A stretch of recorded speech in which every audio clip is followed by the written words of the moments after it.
तो हेलो प्यारे बच्चों, मेरा नाम है शिवम। आप देख रहे हैं जेएनवी पाठशाला। मैं जवाहर नवोदय विद्यालय का छात्र हूं। और प्यारे बच्चों, यहाँ पे आप देख सकते हो कि अभी मेरे पास जो क्वेश्चन पेपर है 2023 वाला क्वेश्चन पेपर है, जो आप लोग 29 अप्रैल को दे करके आए हो। और साथ ही साथ मेरे पास और भी बहुत सारे क्वेश्चन पेपर है, जैसे कि आप ये देख सकते हो, ये मेरे पास 2020 का क्वेश्चन पेपर है। यहाँ पे ये मेरे पास 2021 का क्वेश्चन पेपर है। फिर मैंने 2018 में मेरे खुद नवोदय विद्यालय का पेपर दिया था। मैं नवोदय विद्यालय में ही पढ़ता हूँ। फिर मेरी बहन 2019 में पेपर दी थी, वो भी नवोदय विद्यालय में पढ़ती है। फिर और भी बहुत सारे मतलब मेरी कोचिंग वगैरह से बच्चे दिए थे सब, उन सब का कई का सिलेक्शन हुआ है, कई का नहीं भी हुआ है। तो बहुत सारे मेरे पास क्वेश्चन पेपर भी है। मैं इसलिए ये सारी चीज़ें आपको बता रहा हूँ कि इस वीडियो में मैं जो आप लोगों को कट ऑफ बताऊँगा वो पूरे एनालिसिस के साथ बताऊंगा। बहुत सारे प्रीवियस ईयर को मैं खुद बैठा हूँ, सब चेक किया हूँ। और वैसे भी मैं तो कई बार चेक वगैरह करता भी रहता हूँ, आप लोगों को पढ़ाते वगैरह रहता हूँ, तो मुझे बहुत सारी चीज़ें पता भी है। मैं इसलिए बताना चाह रहा हूँ कि इस बार आप लोगों का कट ऑफ कितना जा सकता है, यानी कितना नंबर पे आप लोगों का सिलेक्शन होगा। हर एक चीज़ एकदम जेन्युइन तरीके से एकदम अच्छे से बताऊँगा। और आप विश्वास रखो कि एक नवोदयन आप लोगों को बता रहा है पूरा क्वेश्चन पेपर का एनालिसिस करके एकदम अच्छे से, ताकि आप लोगों का कितने मार्क्स पे सिलेक्शन हो सकता है। बहुत सारे बच्चे मेरे पास कमेंट वगैरह कर रहे थे, इसमें मैं हर एक चीज़ आप लोगों को बता दूंगा। सो प्यारे बच्चों, ये जो क्वेश्चन पेपर था अभी तक जो भी मैंने एनालिसिस किया है, 2019 में आप लोगों का लगभग पैटर्न चेंज हुआ था 2019 से लेकर के। और 2023 का जो क्वेश्चन पेपर है, बाकी सभी ईयर में तो पेपर हुआ ही है, उसमें सबसे जो टफ पेपर था 2019 का जो पेपर था, आप लोग एक बार सॉल्व करके देखना। 2019 वाला जो पेपर था वो सबसे टफेस्ट पेपर था नवोदय विद्यालय का। उससे पहले जो 2018 वगैरह में पेपर होता था, उस समय 100 क्वेश्चन आते थे। और उस समय क्या होता था कि कुछ ऐसे क्वेश्चन थे जो पैटर्न में होते थे, जिसको पता होता था कि इस टाइप के क्वेश्चन तो आने ही आने हैं। वैसे आप लोग में भी बहुत सारे ऐसे क्वेश्चन हैं जो आते ही रहते हैं, उस टाइप के क्वेश्चन। तो सभी चीज़ें तो आप लोग को इंपॉर्टेंट क्वेश्चन में जेएनवी पाठशाला के द्वारा कराया ही गया था, या अदर यूट्यूब चैनल वगैरह पे कराया ही जाता है। मैं बस आप लोग को ये बताना चाह रहा हूँ कि ये जो पेपर है 2023 वाला, ये अभी तक का जो भी 4-5 सालों का मैंने एनालिसिस किया है, उसमें सबसे ईजी पेपर मुझे लगा है। और स्पेशली मैथ का जो पोर्शन था, मैथ में जो क्वेश्चंस थे, आप यहाँ पे देख सकते हो कि मैथ का जो क्वेश्चन था प्यारे बच्चों, मुझे नहीं लगता है कि बिल्कुल भी कुछ क्वेश्चंस, मतलब 2-3 क्वेश्चंस टफ थे। जैसे कि एक क्वेश्चन ये था कि 80 विद्यार्थियों का समूह पिकनिक पे गया है, उसमें से 20 लड़कियां हैं, कितनी लड़कियां और शामिल हो जाए कि लड़के 70% हो जाए। इस क्वेश्चन में बहुत सारे बच्चे मुझे आंसर कर रहे थे कि 24 जो है वो आंसर होगा। नहीं प्यारे बच्चों, देखो बात क्या है कि इसमें 20% तो ऑलरेडी लड़कियां हैं सब, तो 80 का 20% आप निकालोगे तो 16 लड़कियां हो जाएंगी सब, और 64 लड़के हो जाएंगे सब। अब यहाँ पे आप एक चीज़ समझो, अब जो 16 लड़कियां तो हैं सब, और उस ग्रुप में 8 लड़कियों को और ऐड कर दिया जाए तो टोटल लड़कियां 24 हो जाएंगी सब। और जैसे ही टोटल लड़कियां 24 होंगी सब, तो आप लड़कों का जब परसेंटेज निकालोगे तो 70% ही हो जाएगा। तो इसलिए मैं यहाँ पे आंसर जो बताया था, ऑप्शन नंबर डी बताया था। आप इसमें क्वेश्चन में पढ़ना, तो इसमें लिखा है कि इसमें कितनी और लड़कियाँ चाहिए, तो सिर्फ 8 लड़कियाँ ही और चाहिए। 16 लड़कियाँ तो हैं सब, इसलिए इसका 24 आंसर नहीं होगा। मैंने ये भी आप लोगों को बता दिया। तो ये एक ऐसा क्वेश्चन था जो थोड़ा ट्रिकी टाइप का था, जो जिसमें कई सारे बच्चों ने गड़बड़ किया है। बात ये है कि मतलब ये मेरे भाई का क्वेश्चन पेपर है, वो पूरा सही किया।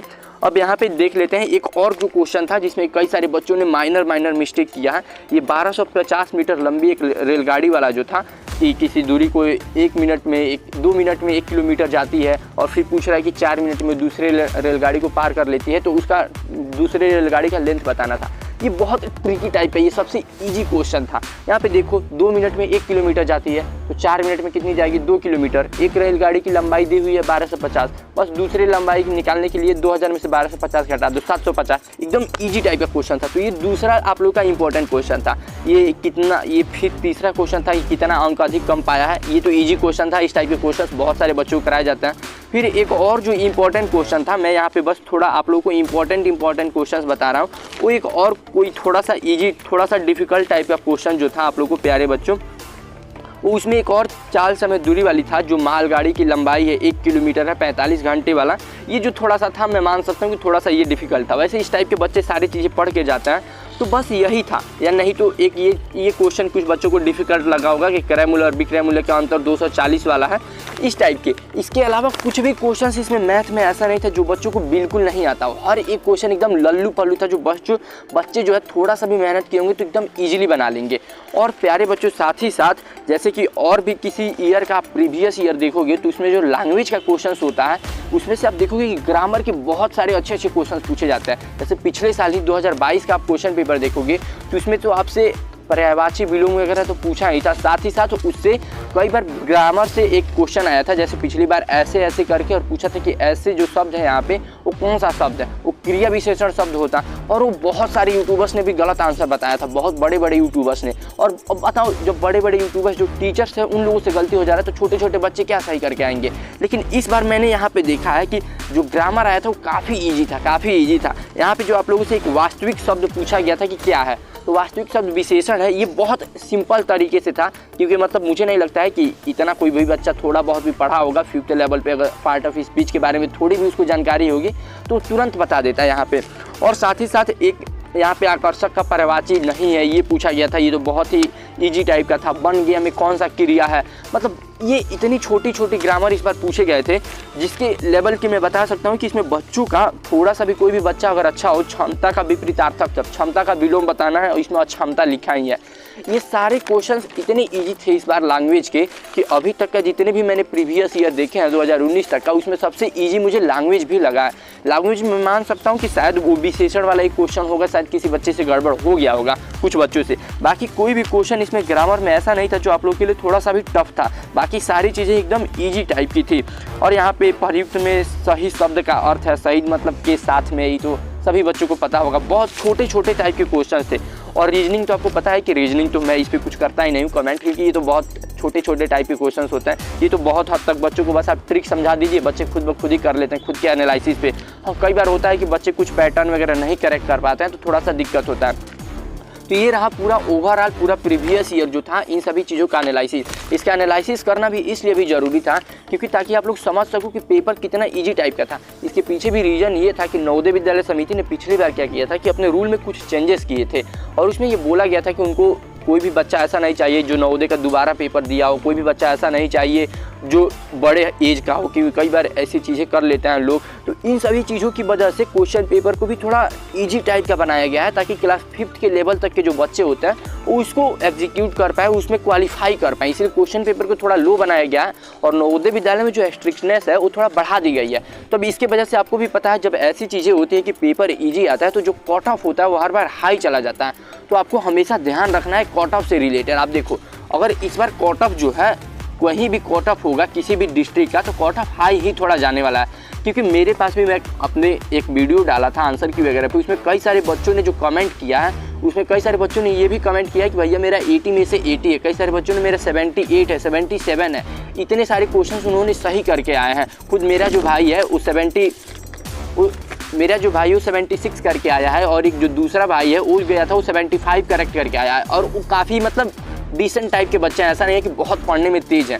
तो इन सभी की मैं बात बता रहा हूँ कि बच्चे जो है काफ़ी अच्छा क्वेश्चन पेपर इस बार दे करके आए हैं। तो इस बार जो आप लोगों का लेवल होगा पढ़ाई का, आप लोगों का जो कट ऑफ का जो लेवल होगा वो काफ़ी हाई हो जाएगा। तो इसलिए आप लोगों को थोड़ा इस बार कम्पिटिटिव देना पड़ सकता है। तो इसीलिए देखियो, अब यहाँ पे कट ऑफ जो है, कई बार बच्चे पूछते हैं कि भैया बताओ कितने पे मेरा सिलेक्शन हो जाएगा। मैं हर बार आप लोगों से यही बोलता हूँ कि नवोदय विद्यालय कभी भी अपना एग्जैक्ट कट ऑफ रिलीज नहीं करती है। तो मैं कट ऑफ पे कुछ भी आप लोगों से बोल दूँ कि देख लो प्यारे बच्चों, आपका इतना नंबर आ जाएगा तो आपका सिलेक्शन हो जाएगा। अभी मैं बोल दूँ कि जनरल कैटेगरी में हो, आप अर्बन से हो या रूरल से हो, तो आपके 95 नंबर पे सिलेक्शन हो जाएंगे। क्योंकि यूट्यूब पे क्या है, यूट्यूबर्स ने कुछ भी बता दिया है बच्चों को कि आप इस कैटेगरी से हो, इतना नंबर आएगा तो आपका सिलेक्शन हो जाएगा। इनफैक्ट कई सारी वीडियोस मैंने भी डाली है। क्योंकि अब सब कोई वैसे ही बताता है, तो हमारी भी मजबूरी हो जाती है। देखो, कभी भी नवोदय विद्यालय अपना कट ऑफ एग्जैक्ट बताता ही नहीं है कि वो किस टाइप से सिलेक्शन करता है। बस ये प्रोसीजर सबको पता है कि डिस्ट्रिक्ट में क्या होता है कि ब्लॉक वाइज लिस्ट बनता है बच्चों का, और ब्लॉक वाइज आता है नाम कि इस ब्लॉक से इतने बच्चे सेलेक्ट हुए, इस ब्लॉक से इतने, इस टाइप से, यानी ब्लॉक के बेसिस पे सिलेक्शन होता है। तो पहली बात तो आपको ये ध्यान रखना है कि आपके ब्लॉक में कितना फॉर्म भरा गया था। जैसे कि कल जिस एग्जाम सेंटर पे मैं गया था, वहाँ पे 2 ब्लॉक का सेंटर आया था। एक ब्लॉक से जो फॉर्म भरा गया था 260 भरा गया था, यानी 1-2 बच्चे कम थे, और दूसरे ब्लॉक से 173 बच्चों ने फॉर्म अप्लाई किया था। और दोनों जो ब्लॉक है वो मेरे डिस्ट्रिक्ट के बड़े बड़े ब्लॉक है, और दोनों ब्लॉक से जो सिलेक्शन लिया जाता है 10-10 बच्चों का सिलेक्शन लगभग लिया जाता है। जैसे कि मैंने हर साल लिस्ट वगैरह में देखा है, 10-10 बच्चे, 11 बच्चे, कभी कभी 8-9 इस टाइप के बच्चे रहते हैं उन सभी दोनों ब्लॉक से।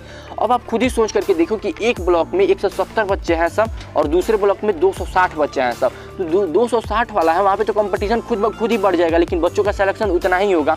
तो इसलिए भी आप कहाँ से फॉर्म भरे हो इस पर भी निर्भर करता है। तो प्यारे बच्चों, एक ब्लॉक से आपके ब्लॉक में कितने बच्चों ने फॉर्म अप्लाई किया है इस पर भी निर्भर करता है। तो इसलिए आप जब पेपर देने गए होंगे तो आप वहाँ पे देखना कि आपके ब्लॉक में कितने बच्चे फॉर्म वगैरह भरे थे, ये तो आपको ईजिली पता चल जाएगा। अगर आपके ब्लॉक में ज़्यादा बच्चे फॉर्म अप्लाई करते हैं तो थोड़ा सा कंपटीशन वहाँ पे बढ़ जाता है। तो आपको यही मान करके चलना है कि अगर आपके 3 से कम प्रश्न गड़बड़ है, आप किसी भी कैटेगरी से हो, गर्ल्स हो, बॉयज हो, अर्बन से हो या रूरल से हो, ज़्यादा मैटर नहीं करता है, तो आपके सिलेक्शन के लगभग पूरे चांसेस है कि आपका सिलेक्शन हो जाएगा, क्योंकि 3 क्वेश्चन गलत होने पे सिलेक्शन हो जाता है। ठीक है, 3 किसी का गलती, किसी का 2 गलती और किसी का 1 भी गलती नहीं है तो मान कर कहीं चलो कि आप मेरे कैटेगरी में हो, क्योंकि मेरा भी क्वेश्चन 1 भी गलती नहीं था, तो आपका सिलेक्शन तो पूरा पक्का, आप तो पूरा नवोदय बन जाओगे। और हाँ प्यारे बच्चों, और जिन बच्चों का 4 गलती है, 5 गलती है या 5 से थोड़ा कम वाले बच्चे हैं, उनके लिए मैं बोलूँगा कि देखो, जिनका 4 या 5 गलती है उनका भी सिलेक्शन हो जाता है। अगर आप लड़कियों की कैटेगरी में हो, 5 तक गलती है, 6 तक भी गलती है, तब भी आपका सिलेक्शन हो जाएगा। गर्ल्स के लिए स्पेशली बता रहा हूँ कि अगर आपका 6 क्वेश्चन तक भी गलती है तब भी आपके सिलेक्शन के लगभग पूरे चांसेस बनते हैं। क्योंकि इनफैक्ट मेरी जो बहन थी वो 2019 में पेपर दी थी और मैंने आपको बताया कि 2019 का पेपर सबसे टफ था। उसके खुद के जो क्वेश्चंस गलत थे वो 6 या 7 शायद गलत थे, मुझे एग्जैक्ट अभी याद नहीं है, उसका क्वेश्चन पेपर इधर ही था।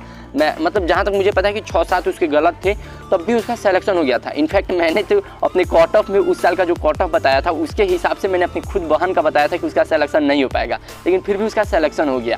तो यानी पेपर किस लेवल का आता है इस पर भी डिपेंड करता है, कितने बच्चे ने आपके ब्लॉक वगैरह से फॉर्म भरा है इस पर भी डिपेंड करता है, आपकी कैटेगरी में कोई और बच्चा आपसे ज़्यादा अच्छा मार्क्स ना ला दे, इन सभी पे भी डिपेंड करता है। इसीलिए मैं बोलता हूँ आप लोगों से कि अगर आप लोग का 3 गलती होता है तो आप लोगों का सिलेक्शन लगभग पूरा तय है। अगर 4-5 वाला गलती है तो थोड़ा सा आप लोगों को हो सकता है कि आपके डिस्ट्रिक्ट के लेवल वगैरह से कितने बच्चों ने अप्लाई किया है, डिस्ट्रिक्ट कैसा है, कितना कॉम्पिटिटिव होता है, तो उसके लेवल पे थोड़ा डिपेंड करता है। अगर आप लड़कियों की कैटेगरी में हो, अगर आपके 6 तक गलत है तो आप मान करके चलो कि आपके सिलेक्शन की संभावनाएं लगभग पूरी है, आपका सिलेक्शन हो सकता है। और अगर आप लड़कों में किसी भी कैटेगरी वगैरह से हो, थोड़ा ज़्यादा गड़बड़ है, मतलब SC ST कैटेगरी से हो, तब आपकी 5 गलती में भी संभावनाएं वगैरह रहती है। मैं बस इस टाइप से इसलिए बता रहा हूँ ताकि आपको मार्क्स वगैरह के चक्कर में ना फंसो कि मेरे 95 नंबर आ रहे हैं, बताओ भैया मेरा सिलेक्शन क्यों नहीं होता है। बहुत सारे बच्चे कई बार मेरे से कमेंट करके पूछते हैं। अब आप ही बताओ प्यारे बच्चों कि मान लो आपका सिलेक्शन इसलिए कई बार नहीं हो पाता है क्योंकि आप मान लो 95 लाए हो, लेकिन कोई ऐसा बच्चा है जो आपसे भी ज़्यादा अच्छा मार्क्स लेकर के आया, उसकी कम ही गलती आएंगे, तो नॉर्मल सी बात है, नवोदय विद्यालय उसको सेलेक्ट करेगा, आपको नहीं सेलेक्ट करेगा। अब आपकी कैटेगरी में मान लीजिए 2 ही सीट खाली हो, 2 बच्चे आपसे अच्छा लाए हैं तो उनका सिलेक्शन हो जाएगा। इसलिए ये भी डिपेंड करता है। तो ये कट ऑफ का ओवरऑल जो सिनेरियो था मैंने काफ़ी अच्छे से आपको बताया है। अगर आपको ये जानना है कि किस कैटेगरी में कितने मार्क्स वगैरह चाहिए तो उस पर भी मैंने ऑलरेडी वीडियो डाल दिया है, आप मेरे चैनल पे जाकर के देख सकते हो। और प्यारे बच्चों, तो इस वीडियो को मैं यहीं तक रोकता हूँ। उम्मीद है कि सारी चीज़ें आप समझ गए होंगे। तो मिलते हैं अगले वीडियो में, तब तक के लिए जय हिंद, जय नवोदय।